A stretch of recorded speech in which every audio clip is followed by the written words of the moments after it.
ବାପ୍ତିସ୍ମ ନିଃସଙ୍ଗ ବ୍ୟକ୍ତି ପାଇଁ ପରିବାର ଅଟେ। ଯେତେବେଳେ ଗୋଟେ ବ୍ୟକ୍ତି ବାପ୍ତିସ୍ମ ନେଇଥାଏ ସେ ଗୋଟେ ପରିବାର ସହିତ ଜଡ଼ିତ ହେଇଯାଇଥାଏ।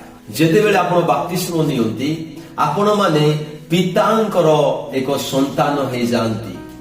ବାଇବେଲ ଲେଖାଗଲା କି ଯେ କେହି ତାଙ୍କଠାରେ ବିଶ୍ୱାସ କରେ ସେ ବିନଷ୍ଟ ନାହିଁ ଅନନ୍ତ ଜୀବନ ପ୍ରାପ୍ତ ହୁଏ। ପୁଣି ଯେତେ ଲୋକ ତାଙ୍କୁ ବିଶ୍ୱାସ କଲେ ଏବଂ ଗ୍ରହଣ କଲେ ସେମାନଙ୍କୁ ଈଶ୍ୱରଙ୍କ ସନ୍ତାନ ହେବାର ଅଧିକାର ଦେଲେ। ଯେତେବେଳେ ଆପଣ ମାନେ ଜଳରେ ବାପ୍ତିସ୍ମ ନେଉଛନ୍ତି ଆପଣ ପୁନର୍ବାର ଖ୍ରୀଷ୍ଟଙ୍କ ଠାରେ ଜୀବିତ ହେଇଯାଉଛନ୍ତି ଏବଂ ଆପଣ ଖ୍ରୀଷ୍ଟଙ୍କ ପରିବାର ସହିତ ଆପଣ ମିଶି ଯାଉଛନ୍ତି। ଏକ ପରିବାର ଆପଣ ପାଉଛନ୍ତି। ଖ୍ରୀଷ୍ଟ ଆମମାନଙ୍କର ପାଳକ ହେଉଛନ୍ତି, ସେ ପିତା ହେଉଛନ୍ତି।